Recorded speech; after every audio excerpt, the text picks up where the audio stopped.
Hey guys, it's William here, Firebrew TV, and welcome back for another episode. And wow, what a few days it has been. 14 beers in 6 days, and all the reviews of the 2014 SJPORR Challenge are in for the Southern Hub. I got all mine in, and right here you see the fruits of my labor. I think minus a couple bottles because my wife threw them into the recycler before I could get to them. But anyway, before we go any further, I want to give a shout out to our champions, if you will, from the Southern Hub, the ones that are going to be moving forward into the challenge. And it's Larry Lentz, LA060US, Brad Alford, BR063US, and Lee Smith, LE025US. Cheers and a big shout out to you guys. And hey, before we go any further, let's talk about our gold sponsors. I know last video I forgot to do that, didn't realize it till I'd already uploaded the video and was reviewing it myself. But anyway, tonight's episode is brought to you by BrewTubers, the online beer club. Check these guys out at brewtubers.com. Man, they've got an online beer club. They got T-shirts. They've got a sign-in area, forums, you name it. If you're into homebrew clubs and want one that's online, these are your guys to talk to. Hey, let's also talk about. Pull them up here on the website. Hey, Mangrove Jacks. These guys got some great beer kits. They're out in New Zealand. They got beer. They got cider. Recipes, really great setup. Went on their website. Great group of guys. Check them out. They're in New Zealand at mangrovejacks.com. So, anyway, back to the SJPORR Brew Challenge. Again, a big shout out to Larry Lentz, Brad Alford, and Lee Smith as the top three from the Southern Hub. Congratulations on you three, and we wish you all the best in the remaining rounds of the SJPORR Brew Challenge, and certainly looking for one of those beers to be the top beer, and the one that has what it takes to be the world champion. Let me get these bottles out of the way, and let's move on to a few things. You know, one thing I was surprised at was my own entry, and yours truly, Firebrew TV, came out with a 6th place finish, and actually I was pretty pleased with that, given the beer that I put down for the challenge. And there'll be more about that later. I'm going to do a video that's going to kind of talk about the entry that I did and some of the background on it. But anyway, very pleased with where I came from, and I appreciate the feedback that I got from all of you in the challenge and the scores that I received from those of you in the Southern Hub. Appreciate them, and it is well taken. Before we move any further, what I'm going to talk to you tonight about is just kind of my thoughts on the SJPORR Challenge, and you know, what my takeaways are on it. Maybe there's some that are there for you as well. But what I'm drinking tonight, certainly not factory brew, but it's not homebrew either. Got an Abita Spring IPA. Yes, I know it's not spring, but hey, you know, when you're drinking these things for what it costs you to drink Bud Light, it's what you got.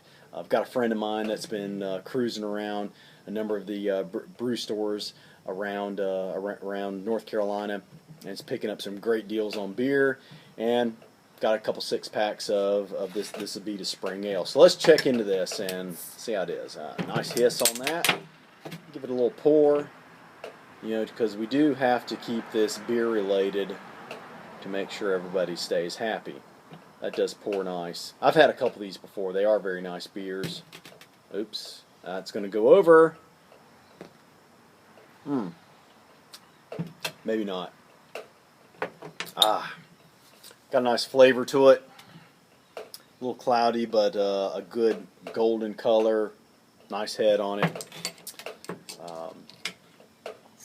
But my thoughts on the SJPORR Challenge for this year. Well, you know, one of the things that I really enjoyed was how organized it was, and certainly the credit goes to SJ and his group that have put this on. And as I understand, it's not just him, but it's been a number of folks that have come together to make sure that the challenge went off without a hitch. And thus far, I believe it has. It's been very successful. The scoring was very easy and very straightforward. I had an easy time once I got to doing it, but it was very easy to go in on the website and get that completed. Let's get a nose on this. Yeah, not a lot coming out through that head yet, but it's a very pretty beer. Isn't that gorgeous? I don't know if you can see that, but it's got a nice golden color to it. That head stays with it. We'll see how that does as it warms up. I entered the challenge last year, so I've got the perspective of being in the challenge from 2013 and being in the challenge for this year in 2014 as well. So what I really I did like how organized it was, and how that we had a kind of a direction on how to rate the beers. So there was some continuity between the brewers on what we were supposed to rate and how we were supposed to do that, and a scoring formulation. We really didn't have that last year, so that was a plus. And and also the scale of it this year. It's a lot of folks out there, a lot of great opportunity, a lot of opportunity to try some great beers. I had 14 fantastic beers from the Southern Hub, and really got an opportunity to see what other homebrewers out there are making, and kind of compare literally what I'm doing with some of my colleagues here in the South. Let's get a nose on that again. Yeah, now those hops are coming out, and you really kind of get a lot of that. It's really grassy, so it's a really good spring type ale or pale ale.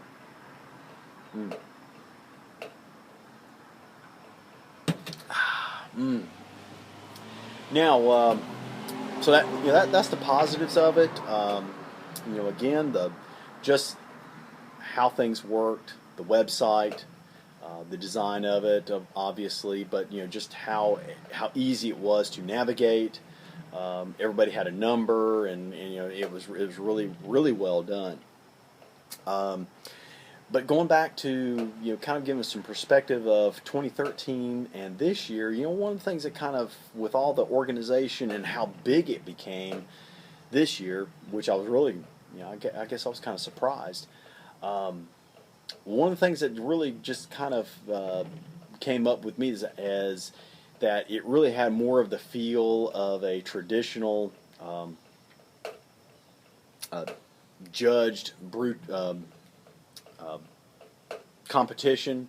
So it was much more structured than last year. Last year's really had that grassroots feeling, and you were really communicating with the brewer. And this year, there was a little bit of a disconnect on that, and I felt that. And I think some of that kind of came from not everybody did reviews. I think as far as I know, my beer only got reviewed online or on YouTube 4 different times. So out of that, the 14.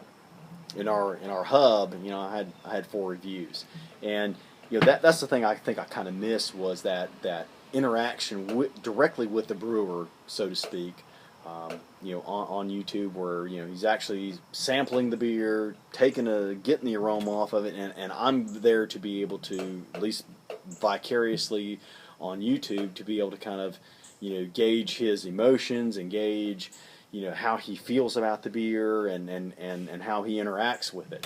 And you just don't get that on the piece of paper. I had some great reviews from people, got some good comments, some things I think that are going to help me go forward in being a better brewer going forward.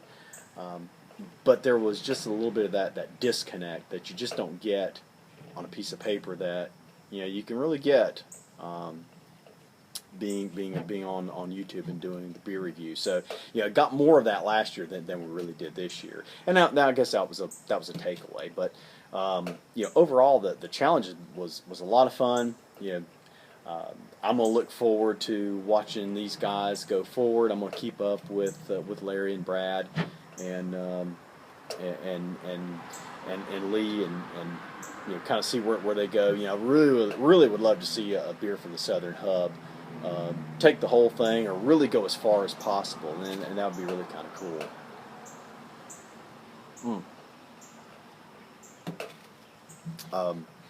Another positive though was when you got the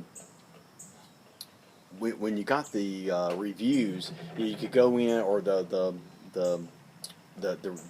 I guess the paper review or the online scoring. You could really kind of zero in on on some things that maybe your beer needed, and that was what kind of helped me, to kind of really kind of look at my entry and see kind of what I did well and what I didn't do well. So in things of like aroma and hop aroma, and just the overall feel of the beer, the mouth feel, those things. I like how those were judged, and so you got some consistency on that aspect. So that was something that was that was a positive. But anyway, all in all, I think the experience for me was very positive. I enjoyed it. I enjoyed making the beer. Some folks would question the entry that I made, that you're going to take a saison and make it go up against people that are going to be brewing IPAs and stouts and porters, and you're going to have a limited group of people that are going to really like that kind of a beer. But hey, that's what this was about. It was about the X factor. It was about brewing something that was maybe a little offbeat, maybe, or not quite not quite what the mainstream would have in any style for that matter. And that's what I set out to do. But there's going to be more about that. I'm going to do another video that's going to talk. I'm going to talk specifically about my entry, why I did it, and some of the issues that I had with it. I think that'll kind of help those that maybe reviewed my beer and had it, kind of understand, hey, I understand where he was coming from. So anyway, I want to thank everyone in the Southern Hub for participating. Each one of you have produced a good beer, and it was a great competition between us. And look forward to the rest of the hubs getting together, and we're gonna mash them up together now. And it's going to be fun to see kind of who comes out on top. And one of the things that we all want to do, and I think is probably, I hope this is the case among all of us, is that we all want to brew better beer. And the way you brew better beer is to collaborate with others and grow and learn what maybe the techniques that others are doing, maybe learn from some of the mistakes that others may be doing as well. But this kind of community and this kind of effort can only serve to build those of us that have participated in the challenge, only to build us up as brewers and help us do a better job. Whether or not we are ever looking at doing it more than just being a hobby, but as SJ says, brew beer and brew great beer, and this can help us in that effort. So.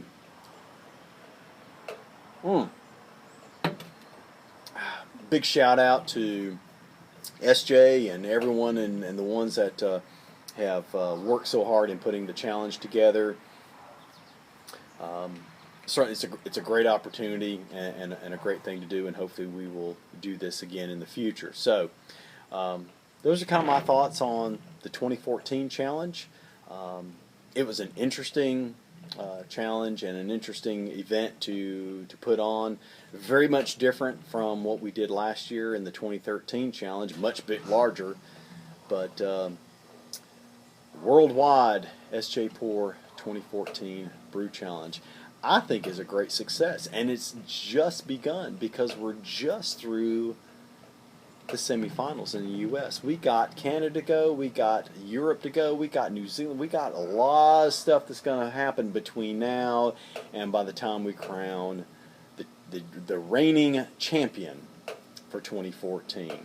So I'm going to be sitting back with one of these or a home brew. At least I'm not going to have to get triple fisted anymore in the near future. That made it. I made for some interesting nights, reviewing 3 beers a night, and not only just tasting them, having to finish them off too. But I'm gonna sit back and enjoy another brew, and kind of tune in on to see what's going on for the rest of the challenge. For the rest of you in the other hubs, congratulations on those that have made the top 3 in the other U.S. regions. And for those of you that are still out there putting your stuff together and getting ready to make your submissions and start your reviews, hey, the challenge is laid down, and there's some great stuff here in the U.S., but I know there's some great stuff across the pond and across the globe as well. So we're going to see how this all shakes out. So I'm William again, and thank you again for tuning in to Fire Brew TV, and I'm going to sit back and enjoy the rest of this for the evening. So cheers to all of you. Have a great brew time, and all I can say is, like SJ would say, brew beer. I'm out. Good night.